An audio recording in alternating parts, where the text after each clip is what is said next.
In this series, we take a look at dusting and the overall maintenance of the LEGO set pieces that we have in our museum collection. Today we're going to be looking at LEGO set number 42082, the rough terrain crane. Part of LEGO's Technic theme, which we have a lot of positive things to say about, and some unique challenges when it comes to dusting and cleaning these sets.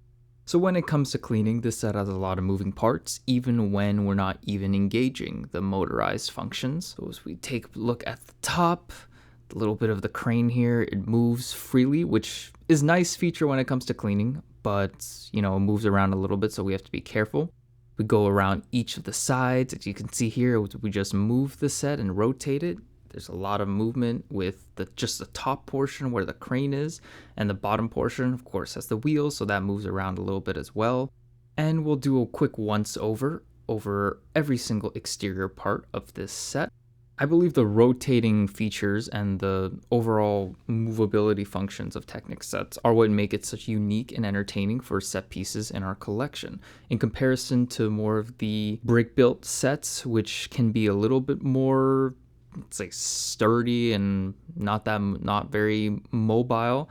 Technic sets tend to be designed in a way that makes it very easy to showcase all the moving functions. Most of the time it's mainly just wheels, and for these kind of construction vehicles like this one, the moving cranes.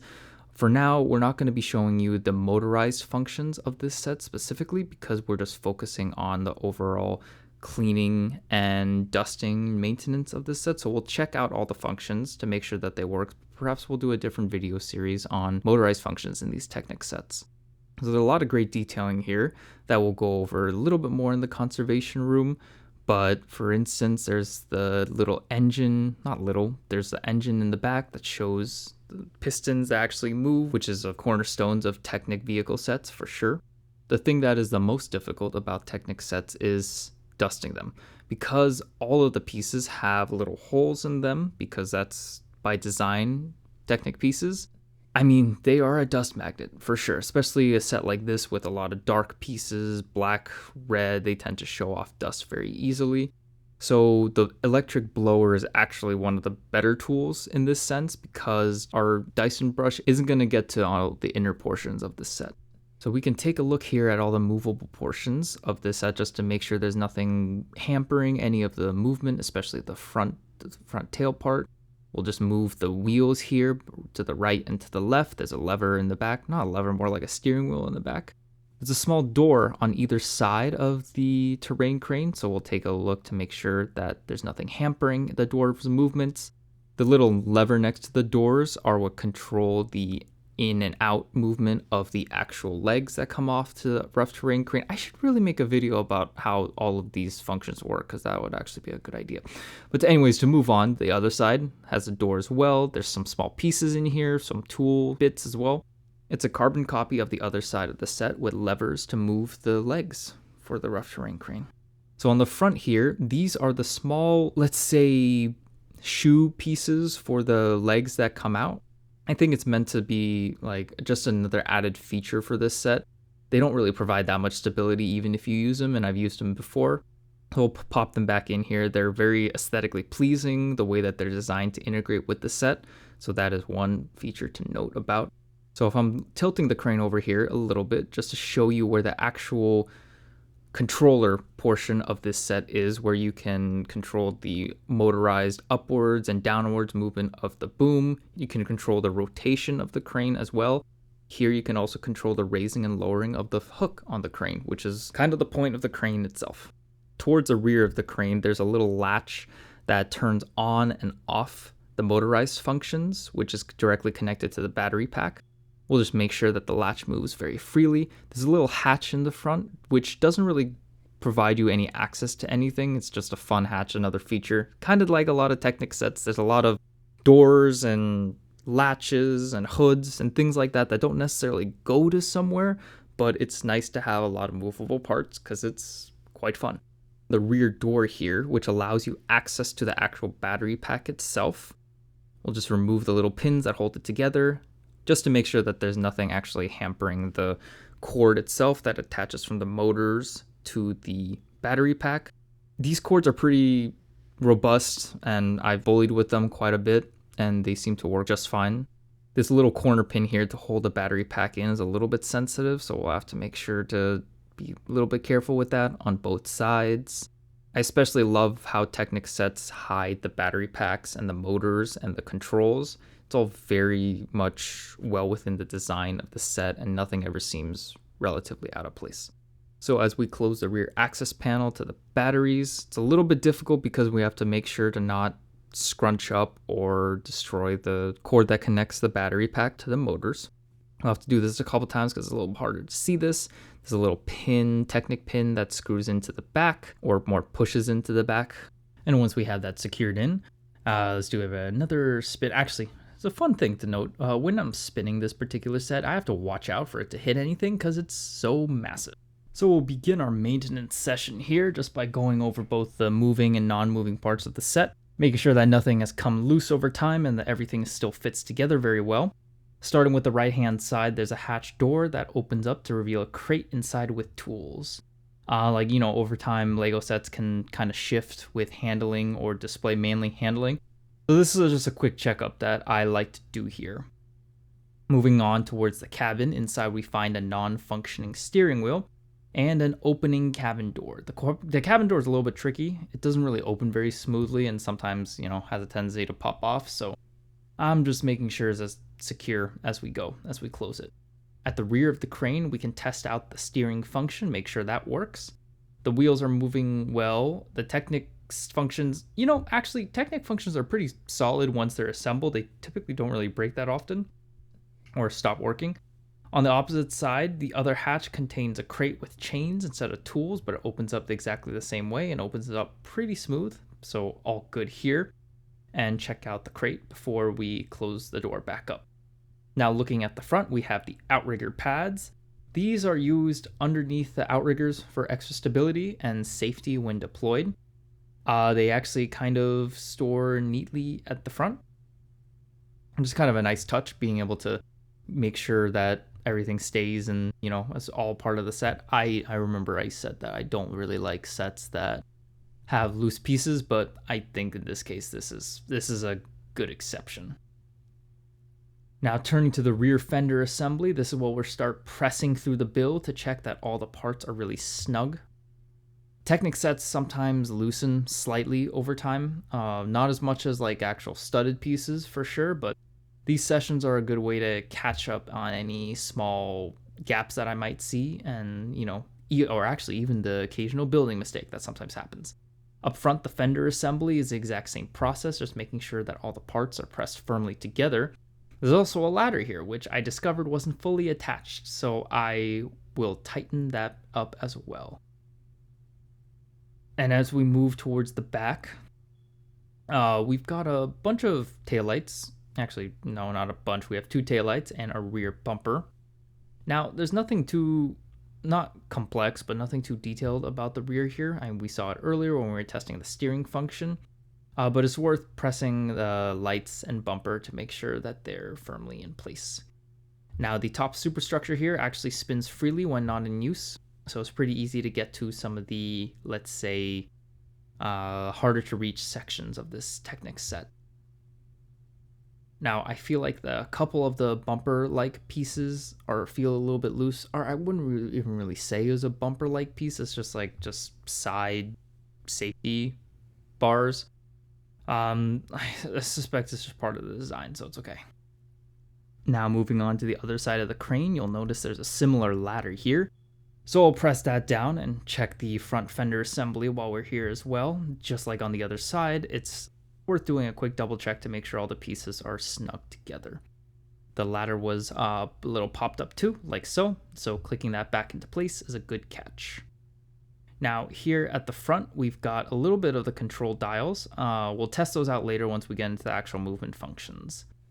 The rear fender assembly is built much the same way, so again, I'm just giving everything a squeeze to make sure it's secure. I also like to check the wheels here, since they're pretty intricately designed, and I should have brought them up earlier. And the smaller pieces can occasionally loosen up, so just make sure that everything is there. Now spinning to the front, we've got 2 headlights up here that need a firm press to make sure that they're fully seated. I think one of the quirks of Lego building is that excitement tends to move you quickly through the pages. So you want to flip over to the next page and see progress. So sometimes you don't really push every piece in as tightly as you should. I'm guilty of that 200%, which is why these checks are helpful. I think when building Technic sets, you have to be extra careful because if you mess up something, the gearing doesn't work, and taking everything apart is quite a huge hassle, which I've had to do a couple times before. The side view mirrors are holding very well, which is nice considering like they popped up or popped off on me when the models and, when I'm actually moving the models. So, once more, I'll check those front fenders too, and the wheels. Definitely should have emphasized the wheels earlier since they're very, very important. Now let's shift to the crane superstructure. The cabin up front, where we took a quick peek earlier, looks pretty solid. The roof and the front section are both snug, though the front top light has fallen off a few times during handling, so keeping an extra eye on that. On the side of the superstructure, everything feels really sturdy. That's something I appreciate about Technic sets for sure. They're generally very solid once built. So this step is more of a double checking or, double checking before we get into testing the movement functions later, which will be definitely a little bit more fun. So we can move on to the rear, or the rear, back, middle of the superstructure. There's a small hatch on top. Nothing really functional inside, but worth making sure it's properly attached. You can see a lot of the control elements from here. We'll take a closer look later. And then on the very rear of the superstructure, you will encounter the entire battery compartment, which does flip up very easily, might be exaggerating. It flips up pretty easily. Like, you have to pull out a little pin, Technic pin, on the very rear of it, which is a little bit difficult to pull out. So we'll just, there we go. And then we popped it up. And yeah, we can reset the pin here. You can see the battery pack there. And we'll pop the panel back down and then push the pin back in. Everything back here looks sturdy, so with that secure, we can move on to the other side of the superstructure. All right, so here we can see more of the base of the boom, which is pretty massive, along with the side of the crane superstructure. I'm just making sure everything here is tightened up. I don't really worry too much about the internal gearing, making sure that they're tight. They feel solid all the time, and I don't really expect them to fall apart, but we'll be testing the movement functions later anyway, after we finish looking at the boom arm. And speaking of the boom arm, it is rather massive. It's very substantial in length, and I'm just checking that all the sections are pressed together very securely with nothing coming loose. Go up and down the boom arm right here. You can see a little bit of that gearing mechanism in the front too. Awesome, and then now we can move on to the hook, which is right below it. This is actually one of the few parts I don't really push together too thoroughly, since it needs to stay a little bit loose so that the wheel can spin freely.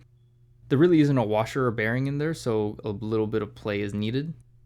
Getting into the actual movement functions, the main controls are in the middle for the upper crane functions, and there's a function switch to snap between the top superstructure and lower body controls. So with the boom arm raising switch engaged, we can actually raise the boom upwards, and then we can also start to extend it. And we can de-extend it, or shorten it, is a better way to put it, and bring it back down. And then we can also raise and lower the hook. I've just sped this up for the most part, since otherwise it can take quite a while. But the motion is pretty smooth. And, the hook moves a lot, but when it's weighted down, it runs a little bit more smoothly. So lowering the boom arm once again with the switch. The descent is pretty steady in control, which is nice to see. Now let's go ahead and switch to the lower crane functions. The superstructure rotation is controlled from the bottom. Flipping the switch one way spins it in that direction, and then the other way reverses it. Both movements are pretty smooth and pretty consistent. Now on the other side of the crane, we have the outrigger controls, which we're going to activate now. They extend down all the outriggers, and they retract back up in sync. Like so. It's pretty smooth. It's a lot faster than it actually would be. Lastly, you can see the V8 pistons moving along with the large rear fan in the engine, which adds a great mechanical touch. Our final step is always using a very soft brush and just going over all across this set. Aha! At last, I finally cleaned the desk section so there's no Dyson vacuum and no electric blower. So I did well this time. The thing I do with my hand is just to get off any dust. So I just use my hand to just brush off any of the dust that might be on the actual brush itself. Working our way here to the top of the set, to where the control panel is, do more of the base of the boom onto the actual boom itself on either side of the boom. Sorry, the set is moving a lot, but there's not much I can do. It's on wheels and it moves around. And the cockpit, inside here, dusting off the inside. As you can see, the door opens. It's not the smoothest door opening. Since we gave attention to the left side, we have to give attention to the right. So going with the stairs, the rungs of the ladder, the wheels as well. Oh, I just realized I forgot to do the wheels on the other side, so we'll have to swing over to the other side quickly. Just redoing the wheels. Can't believe I forgot about that. And then we will swing the boom over once more. Then we'll focus again on the rear, where the hatch of the battery cover is.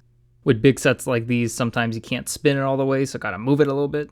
And then we'll take one more pass at the very boom and the battery pack as well, like I mentioned earlier. That's it. Thank you so much for watching. Please like and subscribe if you'd like to see more. And we'll give it a spin and see you next time. On second thought, I don't want it to crash into any of the displays we have. Safety is #1 priority.